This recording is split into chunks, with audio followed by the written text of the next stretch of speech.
What's going on, y'all? It's Friday night, and Friday night. cool. We Yes, talking sir. playoffs.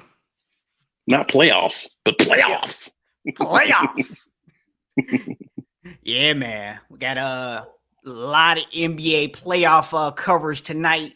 Also, we're going to give a little love on the other side of the basketball spectrum to the ladies over in the WNBA, and Yes, we'll be sir. talking a little bit about the draft that just happened. And I know my co-host has some stuff to say, a couple picks for his Atlanta Dream that I'm sure he's excited to talk about tonight as well. I But would before wonder we how we jump would into that, know that.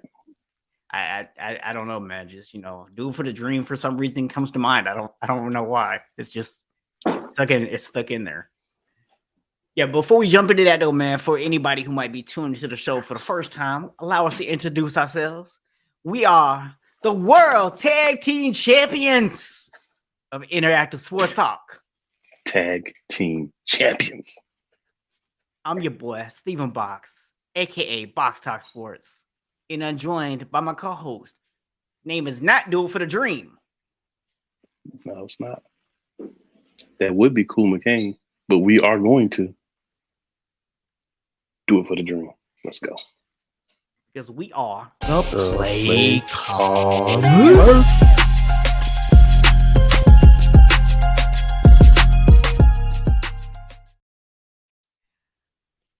So first things first, if you are tuning in on the replay or joining us live right now, please do us a quick favor. Hit that like button. Let YouTube know that they should show this video to more people. That's how that's one of the ways we help grow this show. So we would appreciate that love.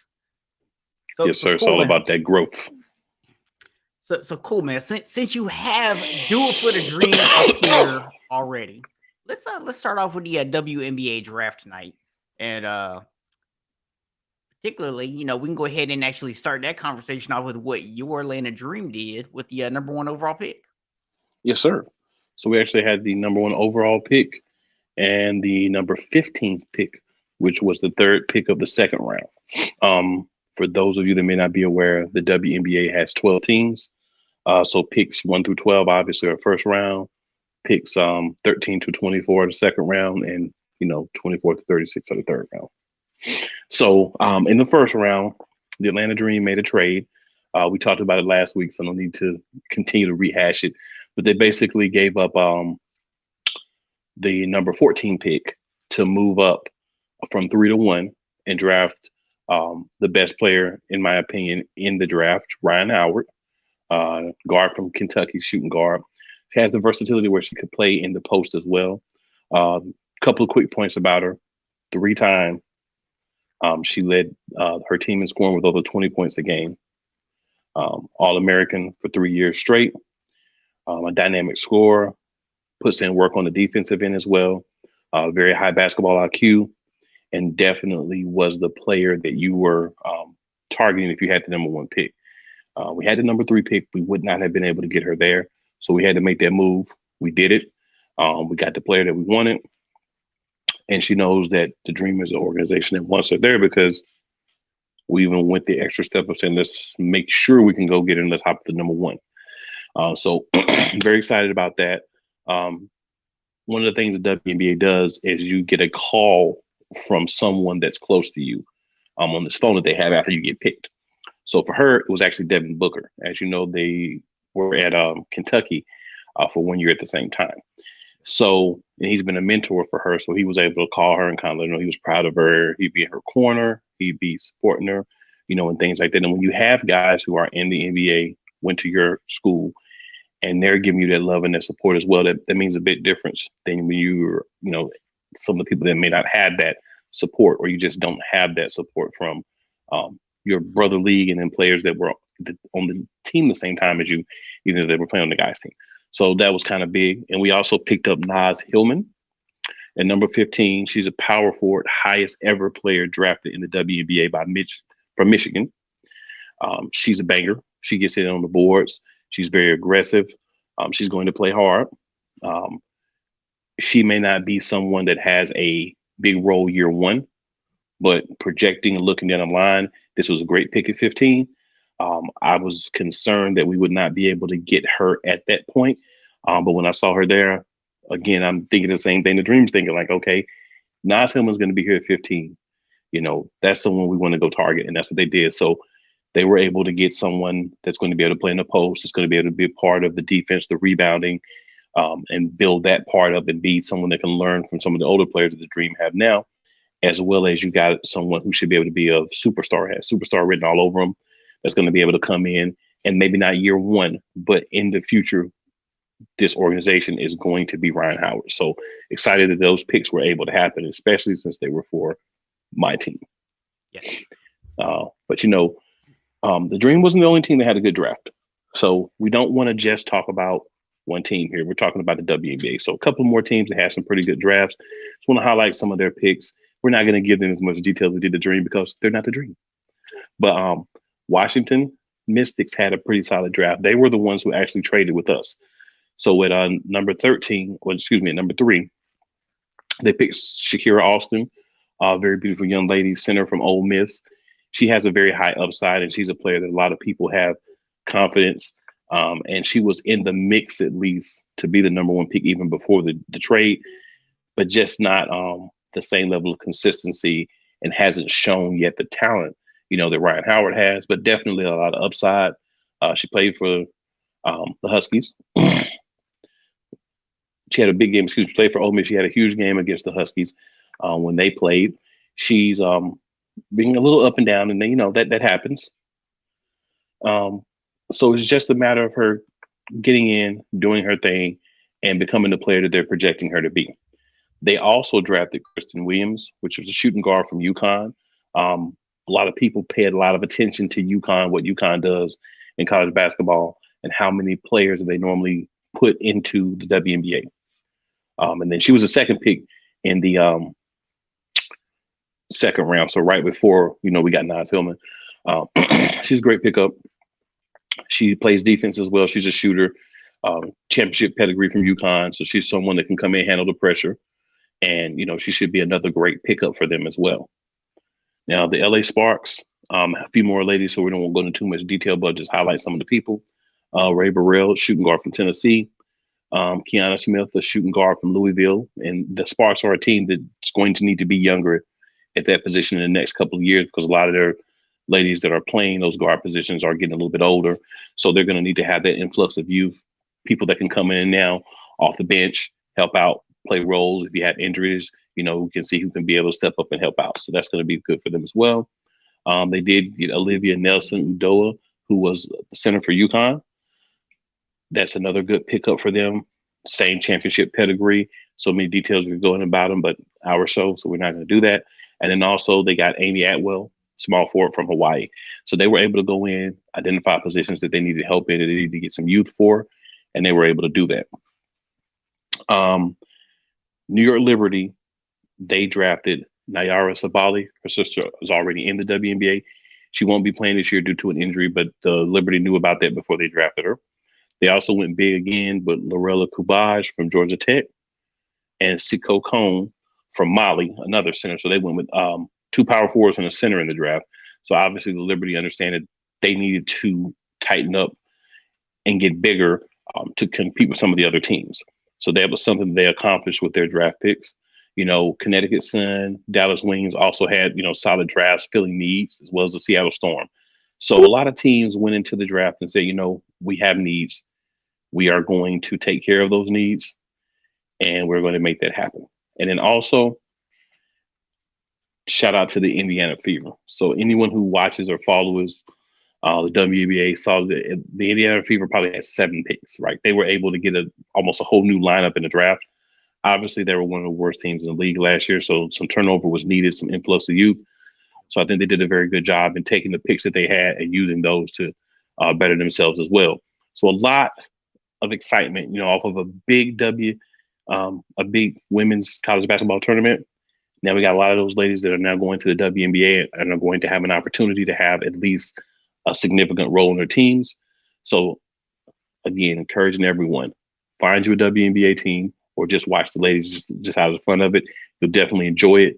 I guarantee it'll be a good experience. So I'm going to ask you to kind of break this down for people a little bit. So Sure. I think a lot of people, they look at the NBA, right? And that's kind of considered the premier, right? And it should be. The Hmm. NBA has some of the best athletes in the world. Yep. But you'll have a lot of people that they watch international teams. They'll watch college basketball. March Madness is really huge, especially here in the US. Hmm. And no one walks around talking about how, it's college, they're inferior to the NBA. No one says that the international game is inferior. They say it's a completely different type of game. Hmm. So just outside of the idea of supporting, help maybe the people who have never watched women's basketball, who maybe have this preconception in their minds that women's basketball is somehow subpar to men's basketball. Help them understand what they're going to be tuning into, like the quality of basketball they're going to be seeing. So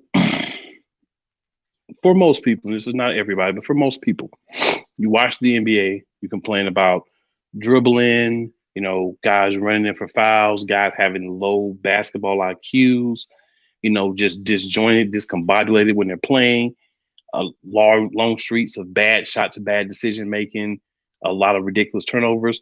You're not going to get a lot of these things when you watch the WNBA. And the reason is these ladies are very fundamental. They've been playing basketball just as long as the guys. A lot of these ladies probably started at 5, 6 years old. So they've been playing basketball consistently, AAU, just like the guys and all those things. But the difference is they've been coached on fundamentals, because one of the things that we have to acknowledge is they don't get up and dunk on everybody every play. They don't fly out of the gym. So they have to learn other skills, right? And when you're coaching a team of ladies, you take the time to teach them fundamentals. So they know how to dribble. They know how to do a pick and roll. They know how to set up properly for a shot. They know how to box out for a rebound. They know how to get the steal when it's there, make the correct play most of the time. Nobody does it all the time, but most of the time. So you're going to get a more fundamental but still upbeat style of basketball. You're going to get times where defense is going to take over, but you're going to see it's the defense forcing sometimes the games to be a little bit more less exciting on the offensive end because of what's being played defensively. You're going to see a lot of what we see in the NBA playoffs. You see a lot of times one team is doing this and another team says, hold up, call a timeout, but then actually make an adjustment. So you're going to see a more fundamental type of basketball. It's going to be different, but it's going to be fundamental. And it's something that I think would be great for if you have a kid that plays sports, that plays basketball, whether it's a boy or a girl, to have them sit down and watch some WNBA with you, because they're going to see fundamentally how to play the game of basketball. Yeah. That's one of the things that I enjoy the most when I watch the WNBA. And I am a Dream fan, but I will sit down and watch a game from anybody. It's kind of like when you watch the mid-major teams in men's basketball, where they may not have the high flyers, but they still go out there, play a smart brand of basketball. They protect the ball. They may lose because they don't have the same talent level, but they go out there and give you a good game, and you lead the game for like, man, if that team had one or two more pieces, that could be really good. You're going to get some of those same experiences watching the WNBA. So for those who just may want something different in the offseason, and I'm not saying it to say don't watch the NBA or I don't like the NBA. I love the NBA. You're going to see when we talk about it. But at the same time, we have this women's league that is still good. For the WNBA, there's a couple of teams that can win the championship. You always have the Phoenix Mercury as long as they have Diana Taurasi in that team. You had the LA Sparks go out and make a lot of trades to make that team better, but Derek Fisher is their coach, and that's one of the things that makes you say, if he wasn't there, possibly. You have the Chicago Sky, the reigning champs. So you have multiple teams who could go out and win the championship. The Sky came out of nowhere last year. They had a lot of injuries early as people started to get healthy. One being the real CP3, Candace Parker, that was able to propel that team to the championship. So I think it's a league worth watching. I think a lot of you will enjoy it if you give it an opportunity. And you may find that you find a team that you like. But I will tell you this, with the WNBA, there's a lot of movement because they don't have 10 people under contract every year. So what you see from a team this year, you may find a couple of players that you really love, and you find out they're on another team next year. It's okay. But tune in and you'll enjoy the product. That's the important piece. Yeah. And to your last point, I think a lot of that really comes from the fact that, until the viewer numbers get up higher, until attendance numbers really rise, it's going to be difficult for people to be able to afford to put a team together and keep it together. Well, it's So collectively bargained. Their CBA is completely different. So their CBA only allows them to keep so many people. It doesn't matter if you have a team like the Vegas team where you have on Mark Davis who has the money. It doesn't matter. It's just collectively bargained that they only have a core of so many people that they're able to keep on their team, and then the other people become free agents. They have the ability to sign back with the team if they choose to, but a lot of times, you go somewhere else, you get a little bit more money, maybe someone that's a little bit more of a destination that you're interested in, which does, on the flip side, keep things interesting because you don't sit there and have the greatest team be able to stick together and keep all those pieces. Case in point, Chicago Sky. They lost a few of their players from the championship team last year. They were able to bring some back as well, but that's just one of the things that happens. So you're not looking at the same team have that level of dominance that you kind of get sometimes in the NBA because everybody's kind of stuck on one team and you don't have to worry about the movement. So it's good and it's bad, but it's unique, it's different. And I think, it's something that's going to be there at least until the CBA is over with. So it's exciting. Yeah. So y'all heard it. If you want something different, if you complain about all the showboating, if you're tired of watching people flop and beg for calls, and yeah, they don't do that. if you're tired of seeing people turn the ball over 27 times in a game, go check out a WNBA game. Yeah, go check out a WNBA game. You might actually be surprised. You might actually learn something. And look, even in the NBA, we always praise the guys who play hard on both sides, right? The guys who play good on offense and they work hard on defense. We always criticize people who only do one or the other. I mean, we don't really criticize people who play good defense if they don't shoot well, unless they're Ben Simmons. But that's or because unless they're PJ Tucker. Yeah. But I do hear people all the time complain about guys who are good offensive players that don't play defense. Mm-hmm. So if you want to see people who actually go out and give their all, check out a WNBA game. It's an experience, man, for real. If you're in a city or you're visiting a city that has a team, it's an experience. Like, it really is. You should go. I mean, it's a whole different vibe. It's more exciting, right? It's more intimate venues, right? But you still get a good amount of people in, and it's very electric charged. It's very charged. Yeah, so check it out. Check it out. Yeah, like I know we'll be going at some time this season, hopefully, and representing Sideline Sports, checking out a dream game down here in Atlanta. So looking forward to it, man. Games. All right, man. So with that, man, let's go ahead and switch gears over to the NBA. We've got playoffs coming up here. First of all, we've got a little business to take care of before we get to the official playoffs with the pre-playoffs, aka the play-in tournament, aka hot garbage, in my opinion. And I'm going to tell you why it's hot garbage in just a minute. So the first game that we're going to talk about is the LA Clippers are going to be playing tonight, 10 o'clock, against the New Orleans Pelicans. Now, this could not have worked out any more perfect for the point I want to make. Because anyone who's watched this show knows I'm a Lakers fan. As a Lakers fan, it should be an automatic given that I have no love lost for anything bad happening to the Clippers. Okay? So what I'm about to say is not homerism, is not anything else. It's actually the perfect team for me to comment on this happening to. The Clippers, even without their top two guys most of the season, still managed to secure the A seed in the West. And now there's a very good chance that they're going to lose this game tonight and miss the playoffs. Because in a one-game play-in situation, Paul George has tested positive for COVID and is in the health and safety protocol and is not going to be in. That's why I have an issue with this play-in. Because you are basically saying that it doesn't matter that you earned the 8th seed through the entire course of the season.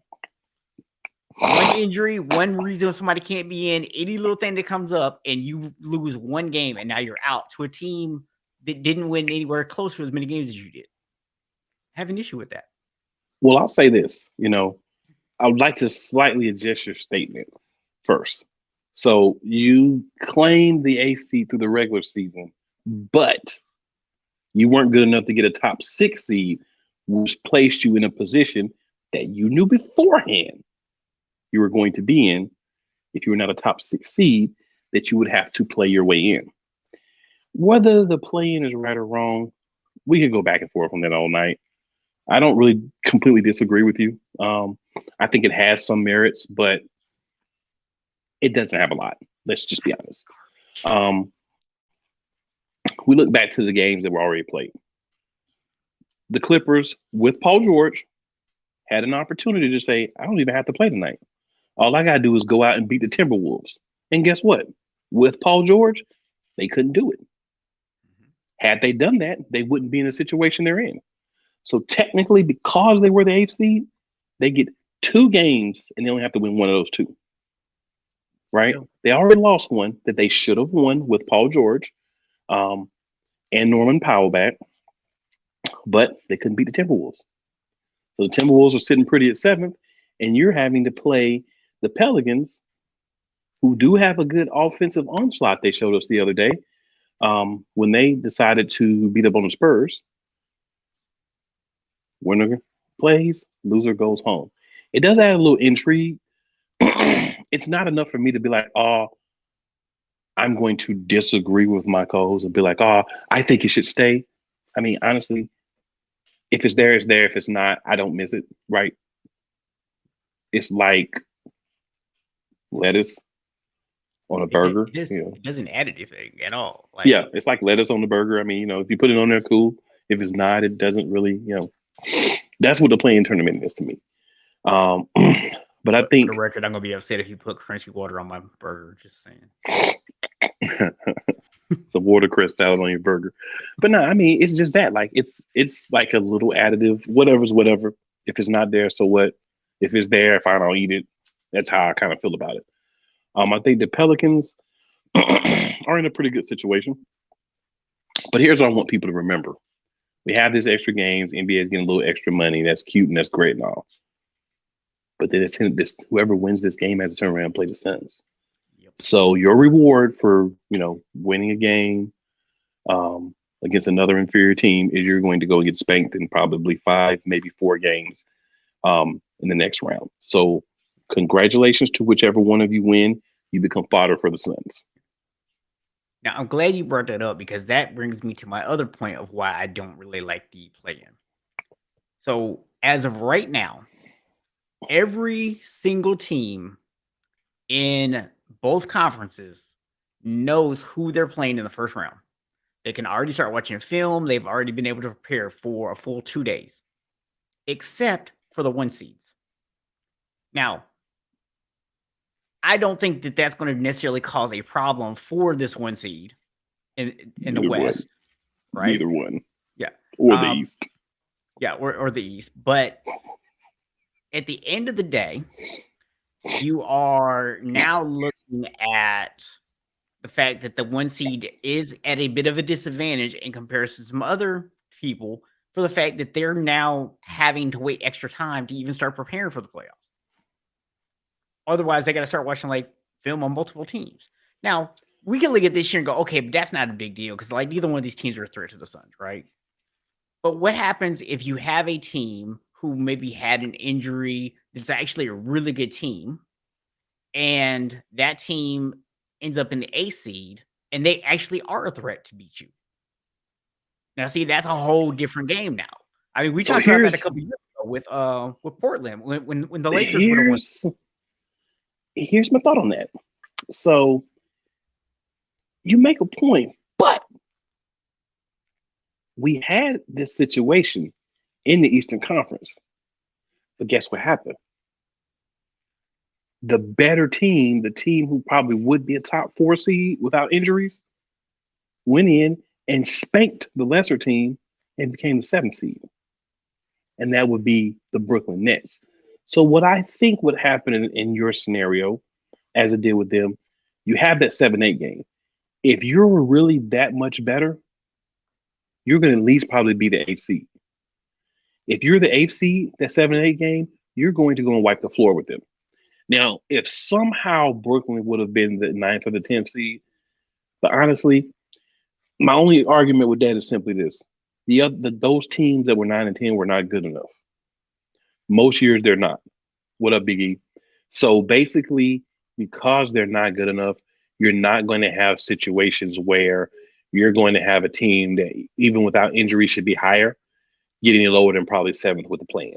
Yeah. Because you just have that much more talent. When you watch Brooklyn play, you're like, they're not. When you watch them play the Cavs, you're like, they're not a seventh, eighth seed. They clearly weren't. Like, Cleveland had a good game and still couldn't win. Yeah. Because there was that talent gap. Yeah. So that's my thing. To be honest with you, even some of the upsets where you had an eighth seed be a one, no one expected it. I don't think there's really a lot of times where an eighth seed should be the one, playing or without playing. So I think that for that to happen, you would have to have a 7-8 game where the better team does not come out and play and wants to have to play the number one team, or gets in a situation where they can end up having to play the number one team. And I don't think we're going to see that, because a lot of times the difference between 1 and 2 can be vast. And if you're Brooklyn, it was a difference this year. Playing Miami at full strength versus playing Boston, yeah, Brooklyn definitely wanted to play Boston. So that's just my thoughts on it, man. But like I said, I'm not a fan. I've made that quite abundantly clear multiple times. But we'll go ahead and jump into who we're actually picking in these two playing games tonight. So the first game is the Hawks and the Cavs. That game is actually starting in just a few minutes. Don't y'all tune out and go watch the game. You can pick the game up after we finish up tonight. It's a playing game. Don't do it. Yeah, it's just a playing game. Yeah. I just got through telling you the playing tournament is garbage, so there's really no need to go watch it. Tomorrow's one to watch. Yeah. So now, Hawks, Cavs. Who are you picking Cavs in this game? Cavs. Going Cavs? Yes, the Cavs are a better team. The Hawks had a good game against a Charlotte team with no real bigs. You're not playing a team with no real bigs tonight, and Jared Allen is back, so definitely Cavs.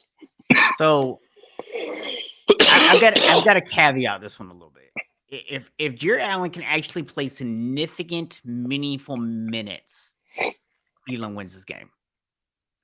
But first game back, I don't know how many minutes he's actually going to be able to play or how productive they'll be.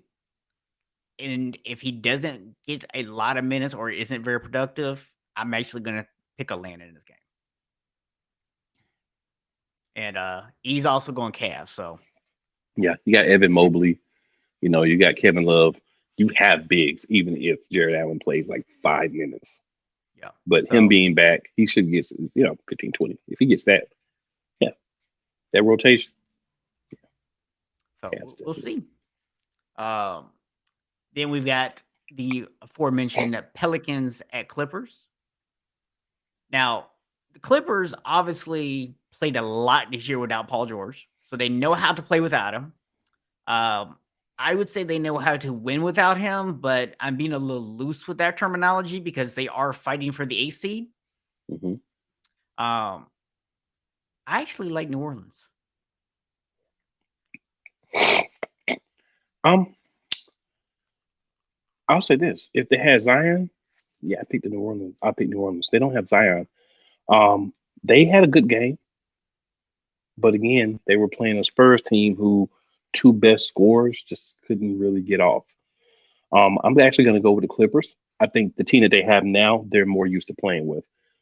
One of the criticisms I had for Paul George last night was you put up 30, but your team still lost. You should have put up 35-40. Problem is, just coming back, which you just said a few minutes ago. Difference is, you expect a lot offensively from Paul George when he's on the court. But when he's not, Norman Powell's going to play differently. Reggie Jackson's going to play differently.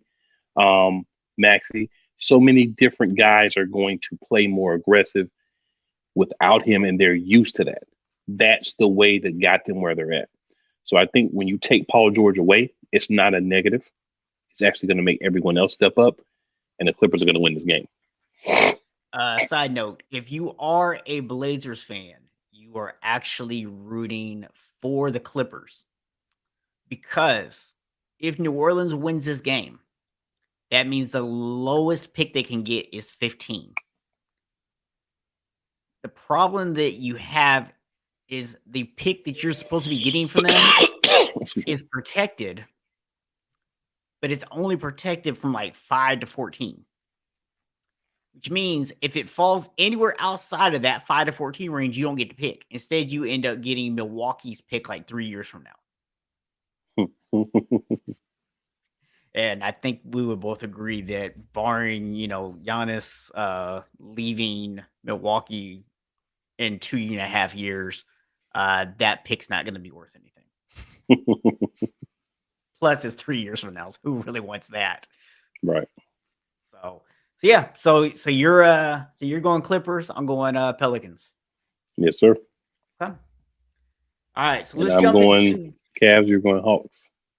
yes. Well, I'm going Hawks, depending on what Allen is able to do tonight. I'm going Cavs. Yeah. Balls to the wall. Okay. So let's head on to the first round of the playoffs here. So I was thinking I had these by seed, but I do not. So I don't know if you can remember who all is what seed. But so we know we got. So we know we got the Suns are the 1 seed. Regardless of who wins this game tonight, I think we are both in agreement here that the Suns are going to absolutely mollywop. We are in agreement, sir. We are in agreement. So maybe let's just talk for a second about what is it that actually looks different about Phoenix to you this year? What did they learn from last year's loss? Anything? I don't see anything different about them. They're going to beat up on the worst teams, which is what they're going to play in the first round. Depending on who wins, how the brackets break down and everything. We can discuss that later on as we get later rounds. But in this first round against an 8 seed, we're not going to see anything different than we saw from Phoenix last year. What we saw was Golden State was injured this year.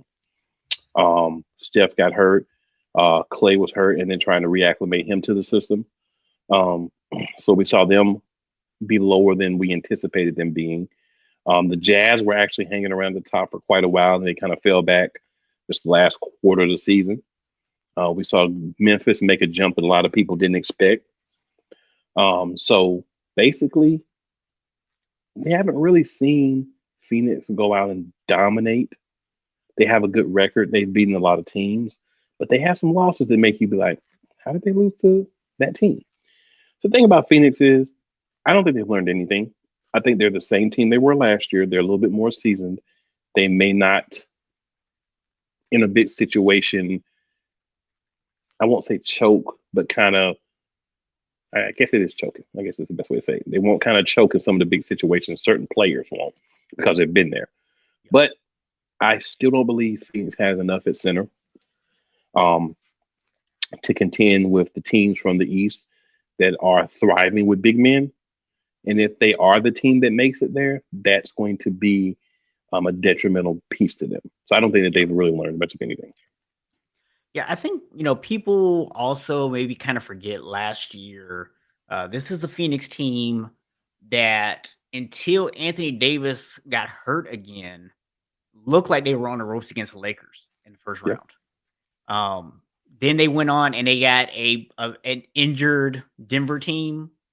They got an injured Clippers team. And then they got, handled by the Bucks in the finals. With an injured Giannis. Yeah, with an injured Giannis. So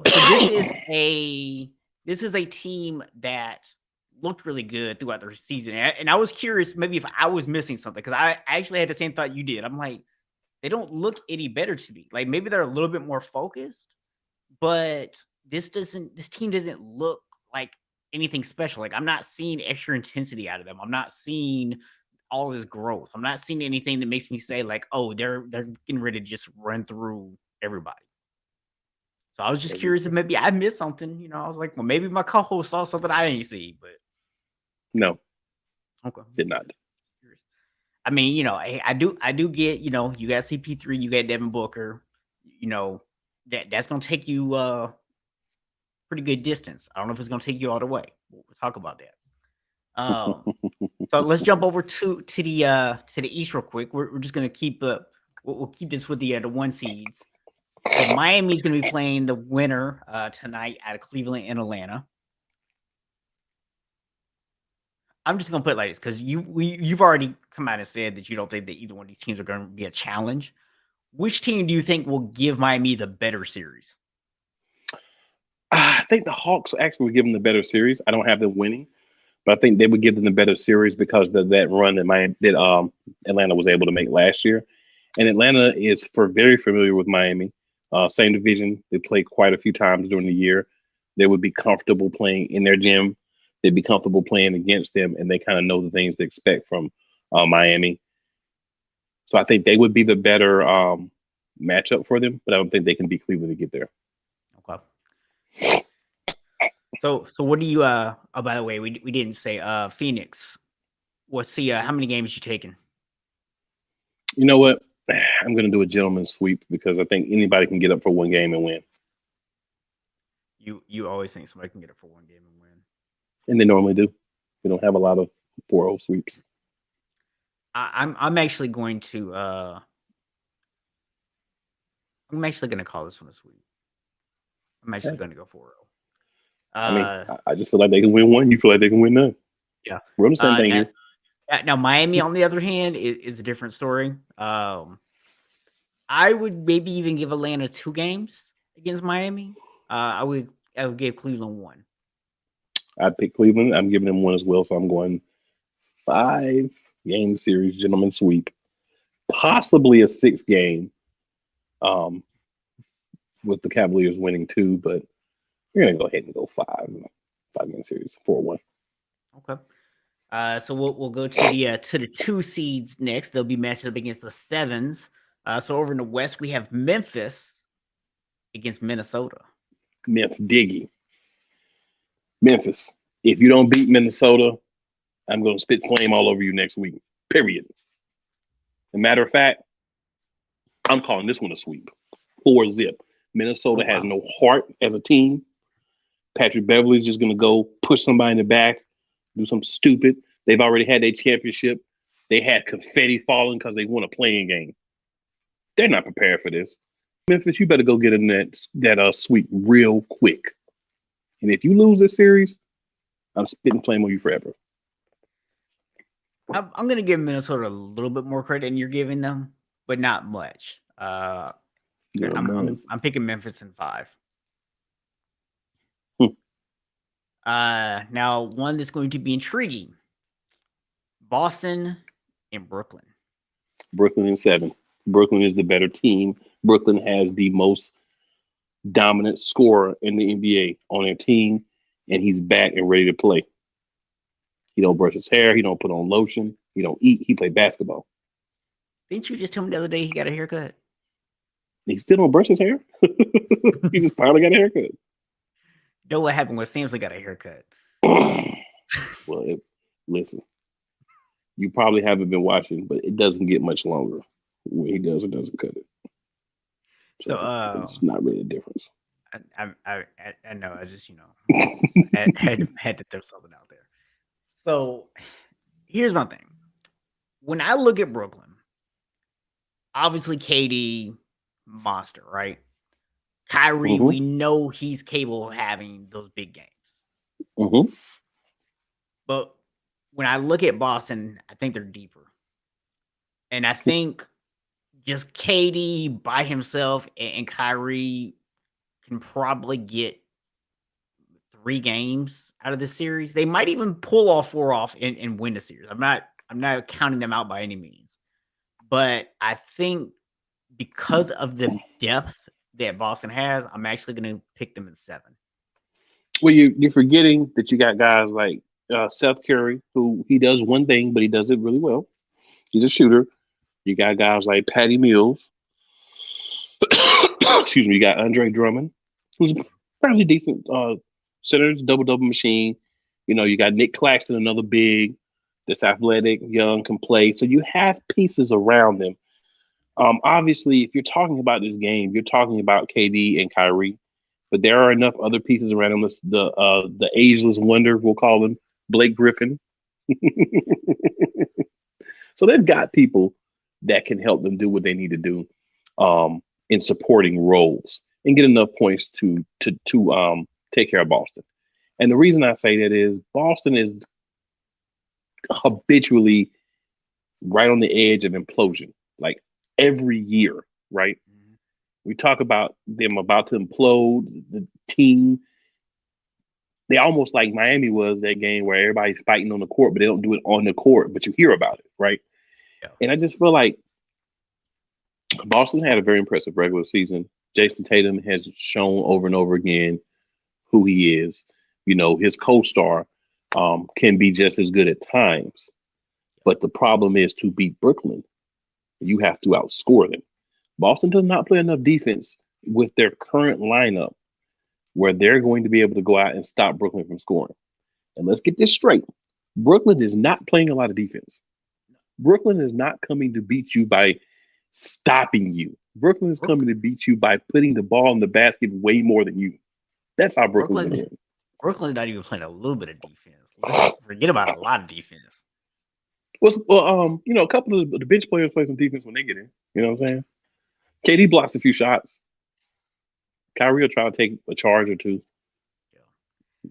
So, yeah. But yeah, I didn't forget about any of those role players. I just think at the end of the day, I just think that Boston has a little bit more depth than Brooklyn does. Brooklyn could definitely pull out this series because again, you got two very dynamic stories and you got some other guys that can get hot on you.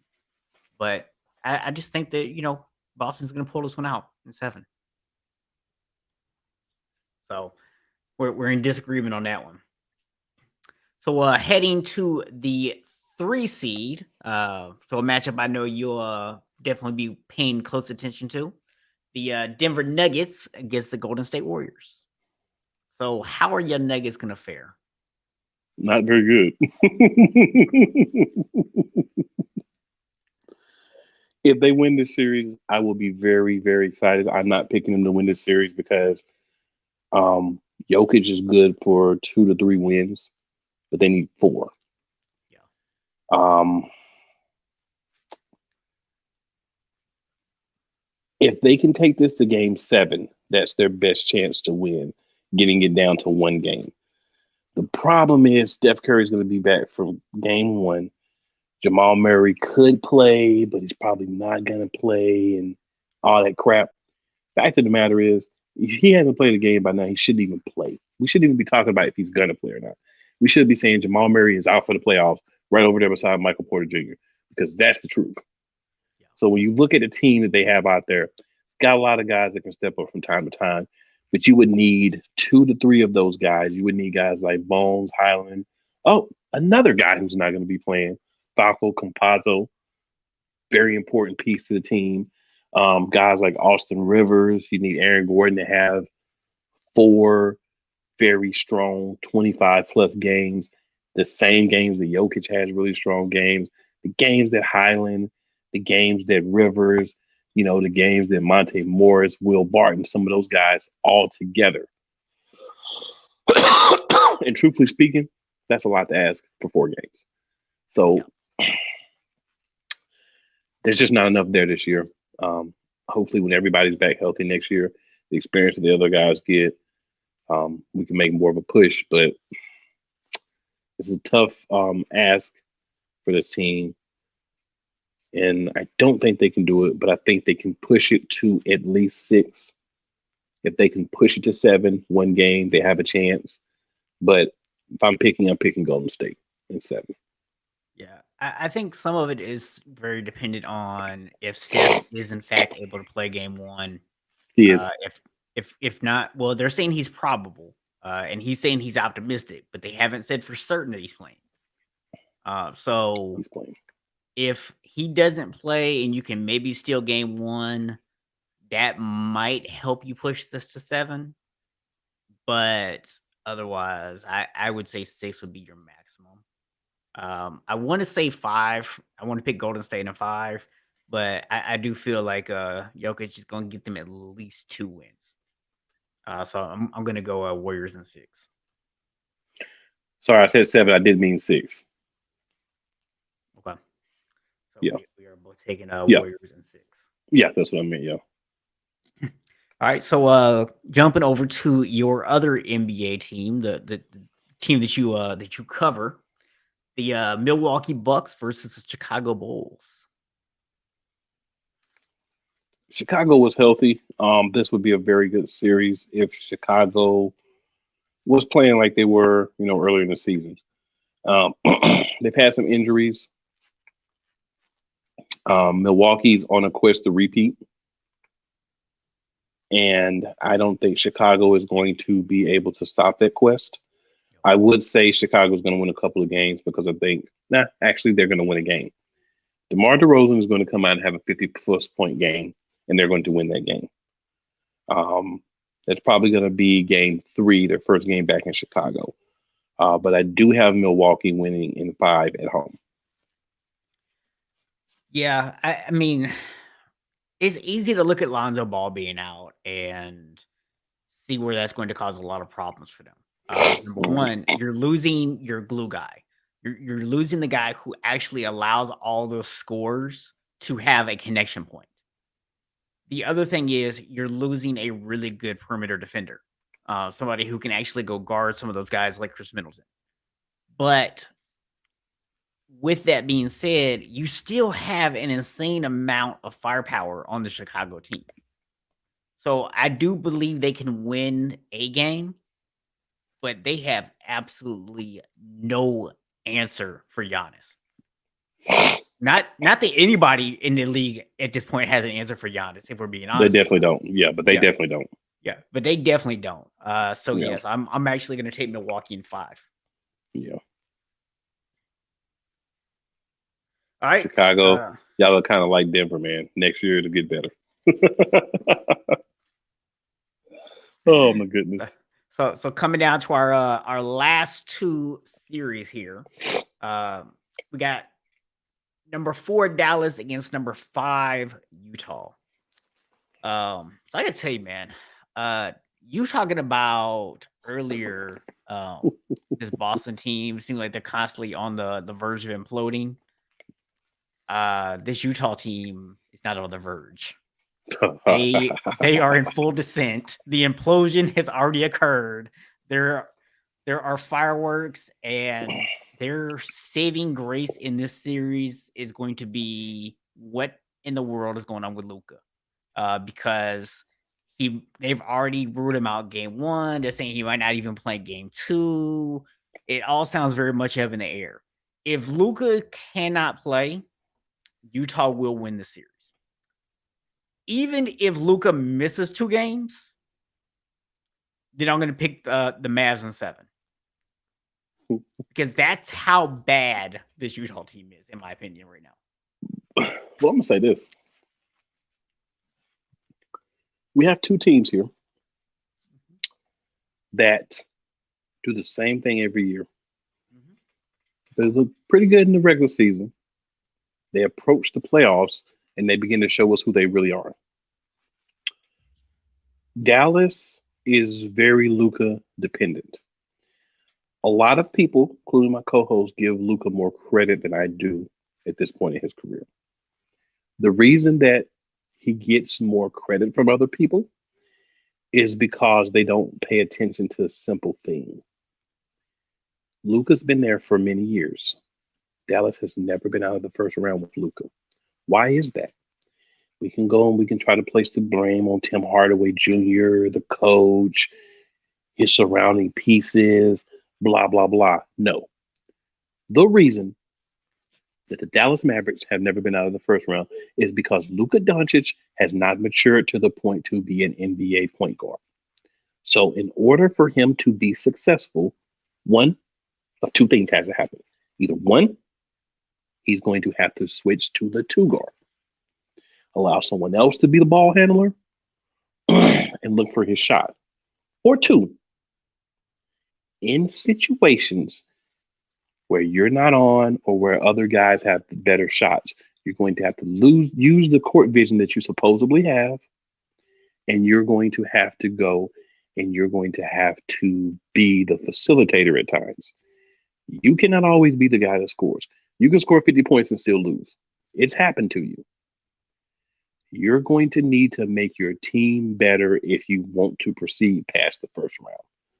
Luca has not shown me that he can do that. Even though they're playing a dysfunctional team, the team won 49 games in the regular season, and they're going to win this series. Utah in six.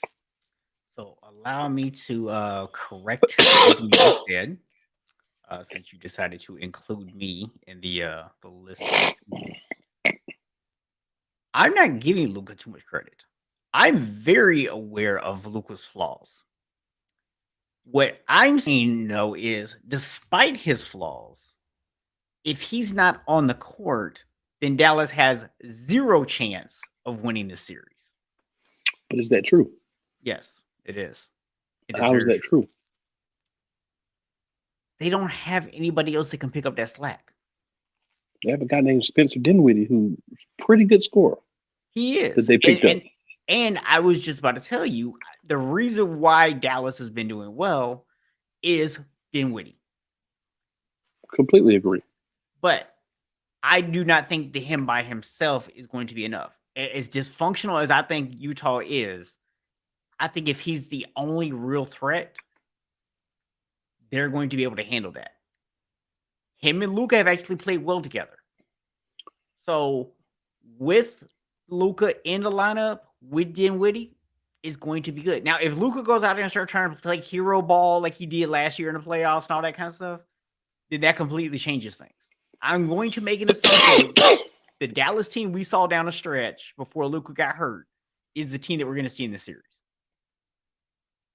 I don't think they're Well, going very far in the playoffs, but I think they can at least beat a dysfunctional Utah team. well, I'll say this: they have pieces. They have Reggie Bullock, who is that guy that can make the threes. He's shown us that throughout his career. He can be that player. They have Jalen Brunson. We talked about Dinwiddie, Dorian Finney-Smith. He has good stretches, not so good stretches. Got Maxi Kleber, so they have some guys that seem to play well together. So my thought is this, and I'm going to be interested to see in Game One what happens, and not necessarily the win or the loss as much, but I want to see how the team plays without Luca. I want to see if the ball moves without Luca, because I think the problem that I have with Luca is not talent, Yeah, right? very talented. It's here, and it's his willingness to say, let me step back from having to be the guy to score 30, 40 points a game, and let me be the guy to get 15, 20 assists a game. Because if he gets 15, 20 assists a game, this team is on the precipice of a championship as currently constructed. Because there are guys who can make shots on this team and play roles. But Luca playing the way he's playing hurts this team. It hurts the ebb and flow of the game. It hurts the movement of the ball. It hurts the energy of the game. Because when he becomes that black hole, you see other guys not play the same. So without him, they may be able to surprise me and a lot of other people and actually get a win. And if that happens, tune in next week.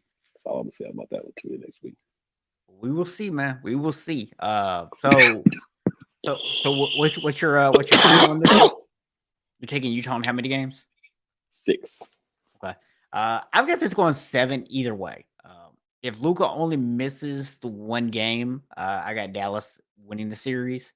If he misses more than one game, Utah could actually pull this off. But for right now, I'm going to assume he's going to make it back at some point reasonable here. And I'm going to go with Dallas in 7. All right. Final game. We've got our final series, excuse me. We got Philadelphia against Toronto. Philadelphia is the 4 seed.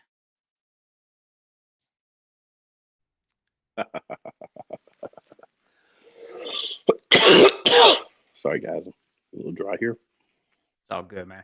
So go ahead. I'll let you go first. yeah, I was just gonna talk for a second and let you get some water if you needed it. So one thing that I think is interesting in this series is you have this experiment in Philadelphia, right? Where you have James Harden And everyone was in the beginning, oh, it's not working. They're not playing well together. But as they've logged minutes, him and Embiid have actually started playing really well together. Um, and I pointed out when this trade got made. Everybody kind of forgot a couple years ago when Houston decided to do the whole small ball thing and they were asking guys to buy in. James Harden actually played team basketball. Now, they ran into the Lakers in the playoffs that year. They were nowhere near good enough to actually beat the Lakers that year. And so they lost. But James Harden actually played team basketball in that series. So I think it's kind of interesting that a lot of people have decided that they're going to just automatically say this wasn't a good idea, that it's not going to work out, and that they've dismissed this.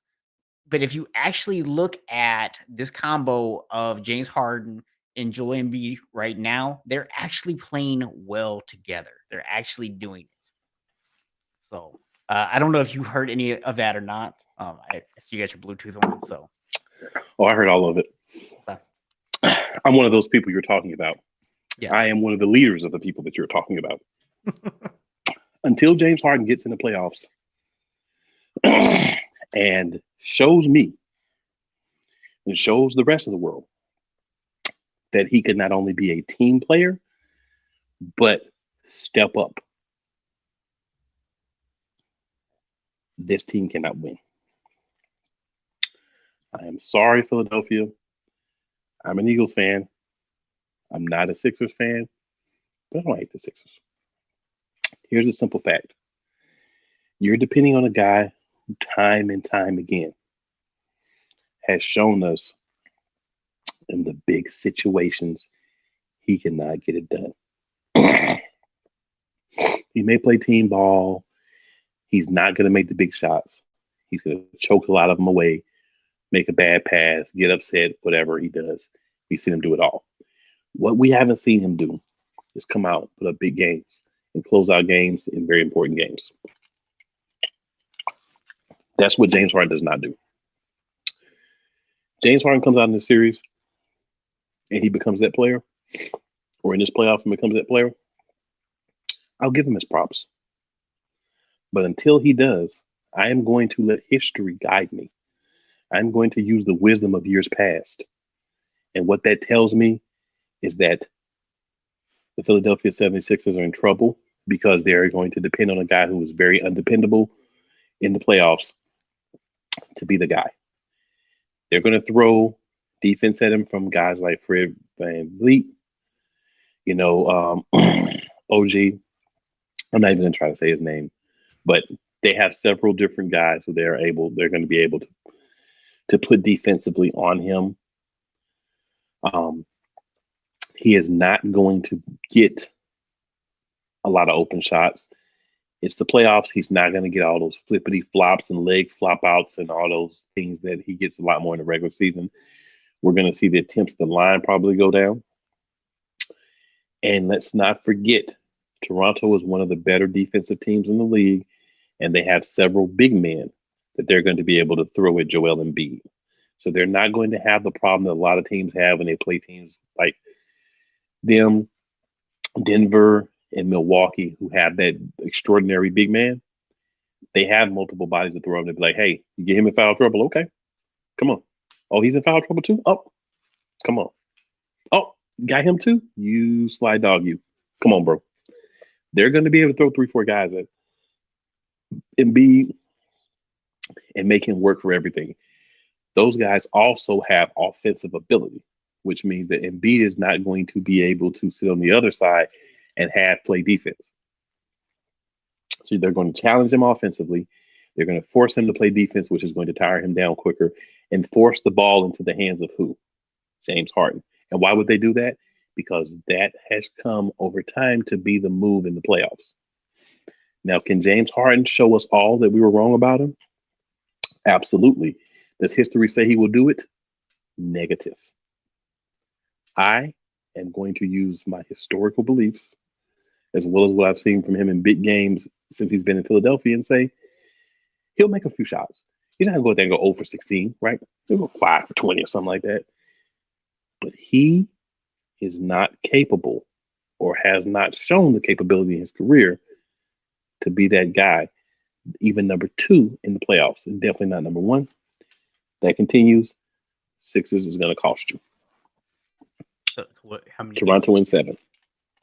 So I pointed out why I thought some of the criticisms of this trade were unwarranted. I pointed out how James Harden and Joel Embiid are actually playing well together. And I did that for a very specific reason.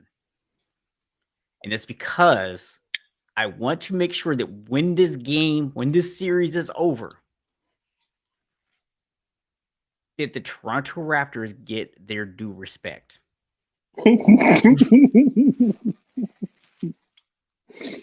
This guy. I understand it's only been a couple of games to look at here, but that defense has frustrated Embiid. It has frustrated a lot of people. And Harden. Well, that's not necessarily that hard. So, yes, they are playing better, and I expect them to win some games in this series and expect them to put up a really good fight. But Nick Nurse is a fantastic coach. He has them focusing on defense. And I don't know if you've ever heard this before, but defense wins championships. It's not going to win them a championship this year because they're not quite that good, but it is good enough to beat the Philadelphia 76ers. And I'm also taking the Raptors in 7. Let's go. So yes, I had to hit you with the plot twist analysis on that one, man. But I wanted to make sure. Acknowledge them. Yeah, I just wanted to make sure all the people that when I'm going to sit there and focus on James Harden after the series, that you understand that it wasn't James Harden, because the reality is, I don't really think it matters who else you put in Philadelphia. I just think Toronto's a better team, and you need to acknowledge them. They're the ones against Philadelphia. They are Philadelphia's tribal chief. We'll leave it at that.